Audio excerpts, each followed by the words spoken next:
What's up guys, it is Maxwell with the next video. As usual, we're going to be checking out a war today, actually 2 wars.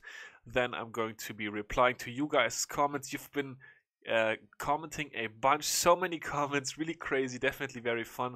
I'm going to be replying to all of those, and then I'm going to tell you what's up next for me. Yeah, towards the end of the video, how the uploading schedule is going to be over the next days and weeks. But first, let's jump into a couple of wars, because we've actually had a couple interesting ones. First of all, Sunday night, and really shame that I can't show you guys any replays from this one, but Sunday night we had another friendly war, short notice. So Tactical Inc. As you can see, 114. Lost on percent, really close war, really good war. Big shout out to Tactical Inc. However, the Tactical Inc. that we were matching is actually not the one that I remembered. Apparently a lot of 1/2 members playing in Tactical Inc. now, or just helping out or scrimming there, I don't know. But that yeah, ended up being a loss actually. A little bit of mismanagement from our side, a couple of unnecessary dip fails actually. And but yeah, great war still. I had an 11 vs 11 triple on that one, so that was nice. And yeah, great war. Shout out to Tactical Inc. Nice one. Then against Black Bombs, couple of high scoring wars here, guys. And this is obviously the one that we're gonna check out because we've got some replays from that. And I have some war match stats. And Black Bombs, I gotta say, level 3 clan. I personally didn't know them. No offense whatsoever. GG Warheads, obviously they're pretty stoked. And yeah, Premier Clan, so for Season 4, definitely solid over there. They had a great performance against us. They had 10 10v10 triples actually, and 1 11 vs 11, as you can see. We also had an 11 vs 11 triple right here by yours truly, so we're going to be checking that out, of course. But only 6 10v10s this war, only 6 10v10s. Imagine saying that a couple of weeks or months ago. But yeah, still some awesome attacks. We're gonna start things off with Robbie, who has been grabbing a fresh 2-star here. Overall, yeah, how should I rate this one? We lost by 2 stars. Obviously, once again, we had struggled a little bit on the 10v10 this war actually, which is sort of weird. This base, of course, well known. I have been running this base for quite a while. Also, I don't, yeah. And they whipped it out as well against us, but Robbie able to take care of it fresh. I let Robbie's try out. I remember that. I might even have had him attack this base. I'm not quite sure, but definitely a base that I'm sure he knew. So able to take care of it. Yeah, Black Bombs, man. Great clan. Shout out to you guys. Great performance. Took us to the wire for sure and beat us. I mean, they cleared the 10s and won 11 vs 11 triple. Obviously, the breakdown for this one was... well, no, actually, they didn't. They left 110 on the board. The breakdown was 6-18, 16 even. So, same breakdown on either side, which is, of course, always nice. And yeah, so they did go for a couple of in the end they knew they had won because we had already used all our attacks, so they did go for a couple of 11 vs 11 attempts, which they didn't really need, so they left 110 on the board but got the 111 vs 11 triple for it. So yeah, definitely nice for them, a pretty big win for them. And still like midweek, so we're not, obviously we kind of want to win every war, so I'm not gonna say it doesn't matter that we lost.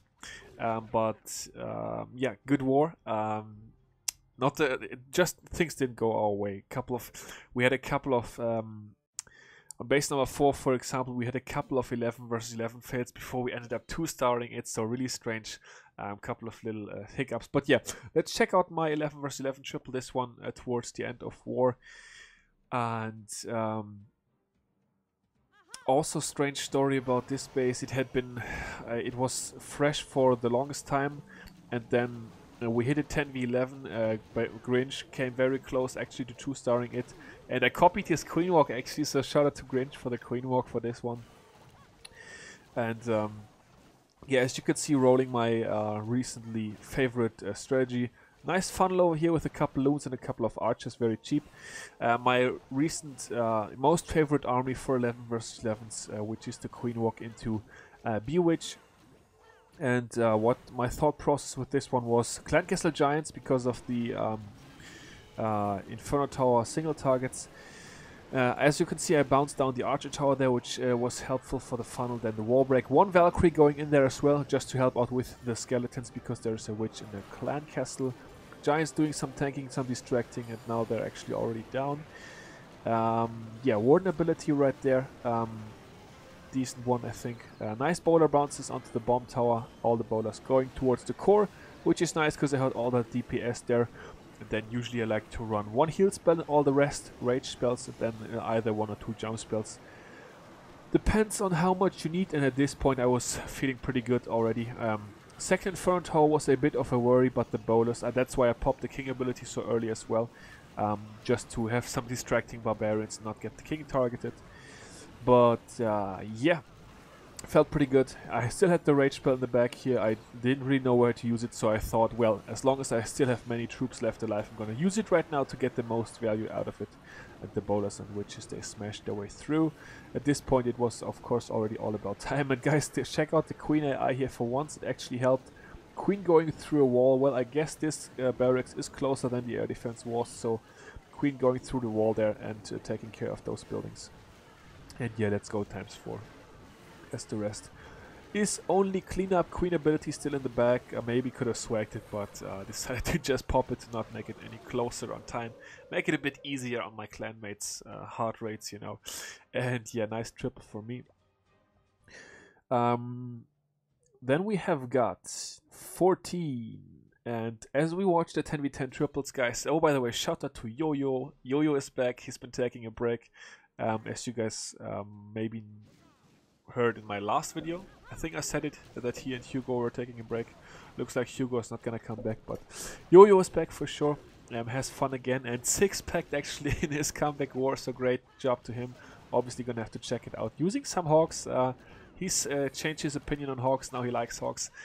And this is the time to start going over your guys' comments. So, by the way, how did you like my thumbnail, The Captain Returns? I thought it was a pretty good one. Yeah. Alright, anyways, we have invented, of course, the hashtag #AskMaxwell. Shout out to, I don't even know who that was, but shout out to whoever invented that. Definitely quite fun. Feel free to use the hashtag #AskMaxwell under this video as well. What made you fall in love with Clash? I'm not quite sure. I know that I got introduced to the game by a friend from work, so a colleague pretty much, but he was actually not a very good player, casual player. And what made me fall in love, I guess, was like I watched Chief Pat. That's definitely a thing. And then I got to know the competitive scene through DLZ and got there and had a bunch of fun over there, of course, for the longest time. And I don't know, I guess that made me go so crazy about it and do so much stuff inside the game. And yeah, but definitely a great question. What's the secret behind Warwade's Town Hall 9's incredible hit rates? Good question. Definitely a bunch of good individual players. And that sort of always develops its own dynamic because they tend to, of course, want to outperform each other, beat each other, and then in my opinion, best Town Hall 9 in the game, in the clan with TDH, is of course also motivating to the guys. He can always give feedback, test bases, build bases, have them practice against good bases. And yeah, we of course had that crazy good war lately with the like 90-something% hit rate with only one fail. And I think we usually average around 70-75%, which is definitely really good. But what makes them so good? I'm not sure. As I said, many good individual players. We actually, compared to other clans, we don't spend that much time planning together. I don't want to say everybody's pretty much doing their own thing, but we let them have a lot of, you know, free space and go about their stuff the way they like to do it. I mean, if they want to have a bunch of feedback, I'm always down to hop on voice and plan. But a lot of guys just want to do their own thing, and that's cool as well. As we check out Anno's triple here, I think first time I featured him in the video, so shout out to Anno. Nice triple here as well. Of all the Fair Play clans in and out of CWL, what will be your top 5 ranked clans? Don't be biased. Love your recaps, keep it up. Alright, Bob Jones, hashtag Ask Maxwell. I'm gonna reply to that, of course. Top Fair Play clans, I guess you I guess you mean right now, so no retired clans. So top 5. Ooh, that's actually really tough. I'm gonna have to, well, that's tough. I mean, Fate Wargasm did retire. I guess you would have to have given them a spot, probably. What comes to mind, thinking about that, I think Elite Gaming is up there, definitely. One Hive in the playoffs. Maybe not during the regular season when they're not that motivated, but they definitely are one of them. I don't think DLZ is as good as they were. They had a lot of retirements, of course. A lot of the top players quit, so they are not in my top 5 currently, I don't think. But we'll see. They're probably going to do their best to prove me wrong, so that's going to be interesting to see. I think Beast Mode is way up there. Underestimated. Of course, they are now in CWL. Once again, congratulations to Beast Mode, my fellow Germans. I think there's great things to be expected from them. Couple bits and pieces still missing for us, still getting used to stuff, but I think we can be up there. And then of course Spartan's Legacy, yeah, great potential, great roster. That's sort of my top 5, top 6 maybe, I guess. Definitely very interesting question. I may have left somebody out, but I didn't check anything now, any rosters or any lists. That's just what comes to mind. Yeah, that's what comes to my mind first. So yeah. Then we've got Lindsay. Wait a second, how can you say Ruiz doesn't jam heroes to level 50? Has only been 2 weeks or so, unless my math is wrong. 45 to 50 is 5. Each upgrade takes 7 days, so 5 weeks total. If you manage to get both down near at the same time. That is correct. I meant that he doesn't gem resources, he gems the time, of course. We all pretty much gem the time, since we are upgrading our heroes and being in competitive wars at the same time, so we kind of have to gem the time. So when the update drops, the Town 11s load up the gems and gem the time. So he hasn't been jamming the Dark Elixir. And yeah, Khan has actually already replied that as well. So great job, Khan, helping out there. Yeah, jamming the time but not the resources, so crazy amount of farming. You forgot your archer. Correct. Jan Okke saw it, of course, in the live attack video quite a while ago now, but I forgot. I meant to place the archer in the beginning. I remember that actually, great shout. But I didn't remember it during the live attack. 99 hit rate, nice attacks overall, yes. Hashtag fake Houston, which is fake cough in English. Actually not a fake cough, that was... it's funny that it came up at that time, but yeah, I can see where you would see it's fake, but no, it wasn't. Psycho posted the link for you guys to join the COC Bromance server. Feel free to join it up, of course. It's going to be in the video description as well. What is the idea behind Warwheel's base design? They are pretty awesome. So, anti-3-star bases, of course, on all Town 10 and 11 bases.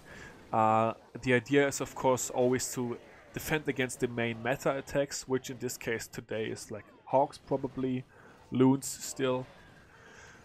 And on Town 11 it sort of depends. There's going to be a little bit of... It's going to depend in the future on the breakdowns, like how many 11s there are going to be compared to 10s if we go anti-3 or anti-2. Going to be interesting to see. Would you consider making a video every so often dedicated to Q&A? I guess I'm sort of doing it now, which is also because the videos haven't been that frequent over the last couple of weeks, like compared to how frequent they were previously. but yeah, for sure. Like once a week, if I get to uploading more frequent again, which is definitely the goal, something like once a week for sure. So feel free to use the hashtag #AskMaxwell, ask me questions in the comments, and I will definitely be replying to them. Clashing FFS. Rick says he loves the cock bromance. All right, that's cool. Chief Easton says love the fresh cut. I've actually been to the barber today. I'm not too happy, but you know, she's my neighbor, so I can't really complain. Hopefully she's not watching, but no, I don't think she will. Your YouTube group should be called CCOCCCs. Cool Clash of Clans content creators. That's definitely a great suggestion. I'm not quite sure if that's gonna come through, but quite a fun one.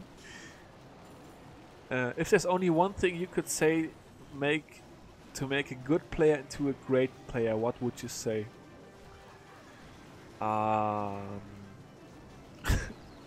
Watching my videos. No, just effort, in my opinion. It's always, there's this saying that the one that works hard is at some point always going to surpass the talented one. So talent is of course good, but in the end talent doesn't bring you to the very top. There's also another saying, greatness is a choice, and I really believe in that. So if you watch the best players, like the guys that are crazy good at 10v10, like for example Richard or Yo-Yo, I've of course been in the clan with them for quite a long time now. They do friendly challenges all day. Like whenever you were used to pop on and J off, they were doing friendly challenges. And just practice, learning, watching your own attacks, learning from your mistakes, maybe getting feedback if it's needed, if you can't see your mistakes yourself. Practice. That's pretty much the difference. Okay, some farming replies. Mass miners better than baby dragons. Mass miners definitely viable, but in my opinion baby dragons are better.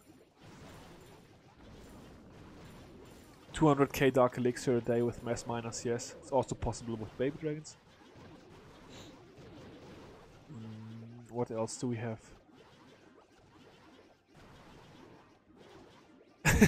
So the baby dragon tactic apparently is also being used at Town 9. Explosive Andy has been using it and also gaining a bunch of dark elixir. Alright.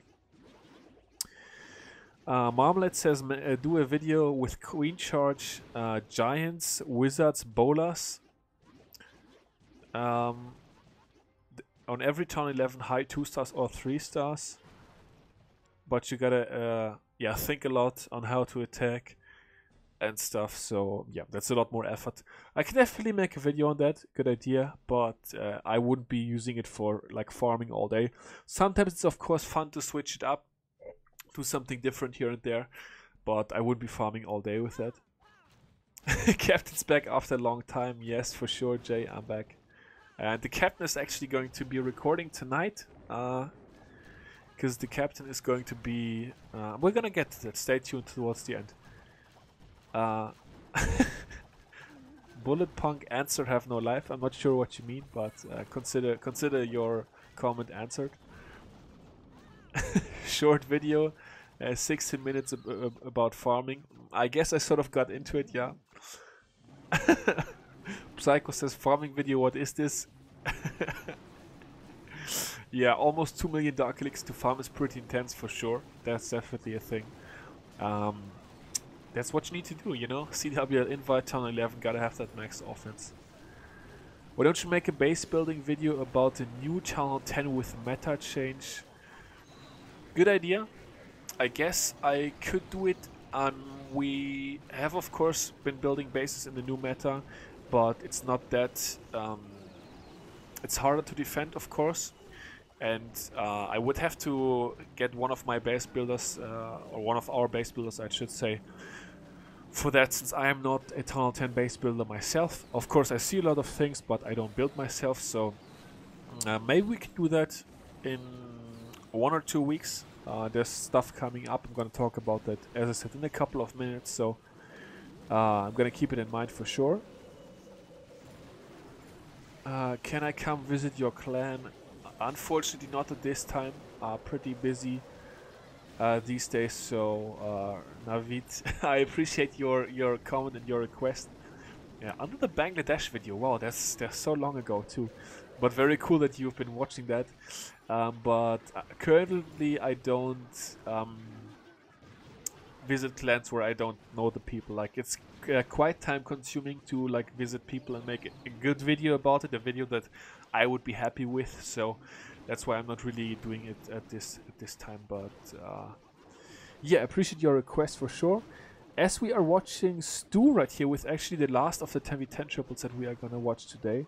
How many did we watch? 1, 2, 3, 4, 5. Okay, so we skipped one, which I think once again doubled. And we've got 2 Town 9 attacks, guys. And for all of you Town 9 lovers, I've been wanting to make another whale watching video to show some Town 9 content for quite a while. And I'm actually going to be doing that tonight, as I said, because the captain is going to return for the next episode of whale watching tonight. We have quite an interesting opponent, but we're going to get to that. 2 Town 9 replays, and guys, wait, no, that's got to be a mistake. We want to watch number 26, TDH, and what is Hawks? TDH with Hawks? It was his first replay. That can't be true. TDH, let's see. There we go. No, second replay. Hawks. I actually knew. He told me. Like, after his attack, he messaged me. He says, "Yo, I just used Hawks for the first time. You gotta put that in the video." Quite funny. So TDH, no Queen Charge Lalunian. TDH whipping out the Hawks for this one. Lures out the CC, triggers a giant bomb. They're quite an easy trigger, of course. And the goal here with his cold-blooded entry is to kill the enemy queen, as well as, of course, the defensive clan castle and the barbarian king. So with all that stuff so close together, he gets some good value. He has no wall breaker, so his queen is gonna have to get the queen with the BK. Actually, the wizards did a bunch of work there too. And then he comes in with the hawk drop. Well, that's very surgical of you, TDH. Couple of giants down for tanking. He uses 2 heal spells right away, and the third one right in the middle there, and has 1 more heal spell left. So he's going very spammy for this one. Has some wizzies down for cleanup, and yeah, the queen is gonna get herself some more value. Get a couple of spring trap locations eliminated right between these cannons and air defenses. There's of course usually spring traps there. You guys know the deal. And he actually ends up swagging a heal spell. Wow, wow, wow. TDH with the Hawks. Crazy stuff. Hashtag Hawk all things in the comments. Snip would be proud. Yeah, I gotta tell Snip about that. He's gonna be cracking up about that. TDH using Hawks and swagging a heal spell. Interesting stuff. And then we've got Swizz with a Queen Charge Dragon attack to cap off this video, at least as far as the attacks go. I'm gonna announce a couple of things, as I already mentioned, towards the end of this one, guys. And yeah, Swizzle coming in, as I said, with the Queen Charge Dragons, pops down the wizard to get killed by the Archer Tower. Now, of course, he meant to help out with the Town Hall kill. I gotta take a sip of water, guys. Yeah, I meant to go through the Town Hall a bit faster, because yeah, the Queen Charge, or the Queen Walk I should say, would otherwise take very long. He's got 8 wall breakers actually, so I guess he's gonna be charging this Expo. King is coming in here to do some tanking. Almost misses the Rage Spell. They are almost too late with the Rage Spell, I should say. Just takes out the enemy Queen. Wow, Balls of Steel. Wow, no ability there. He's gonna save the ability. The Queen almost died again.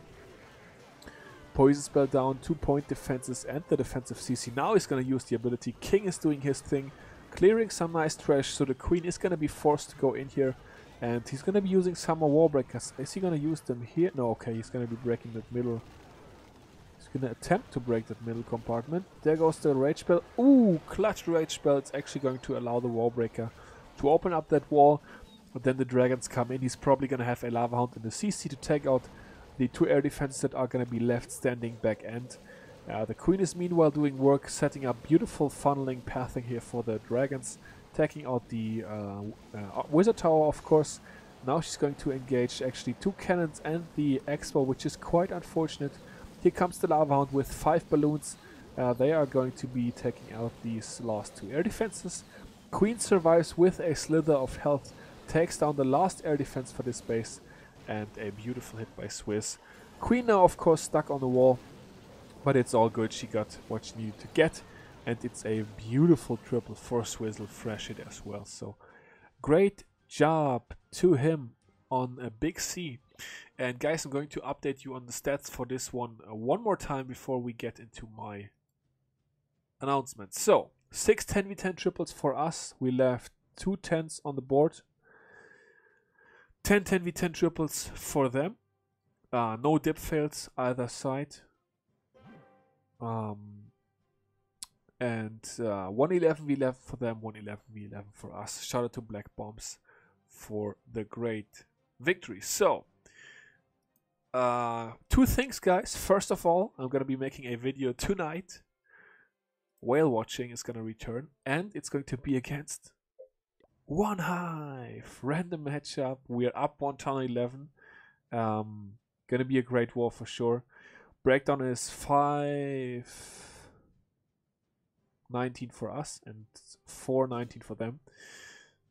All the big names there. Oh, Eve is actually in war also. I didn't even see that. I gotta send Eve a message. So yeah, that's gonna be coming up tonight, guys. Should be fun. And then I'm actually going to be on holiday, so there's gonna be 2 more videos for sure. The whale watching, of course, and then the recap from the One Hive war.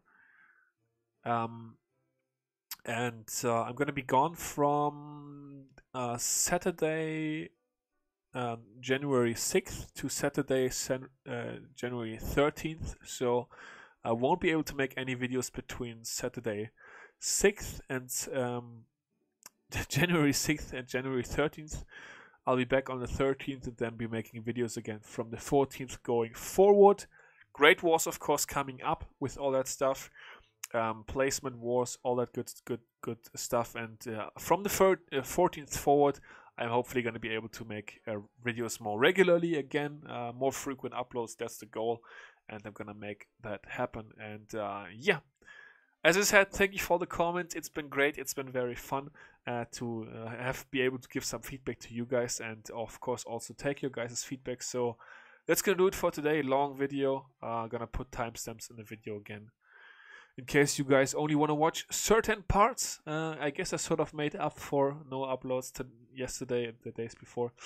But yeah, that's gonna do it until the whale watching video, which is gonna be recorded tonight and probably uploaded tomorrow or the day after. I will see you all later. Peace out.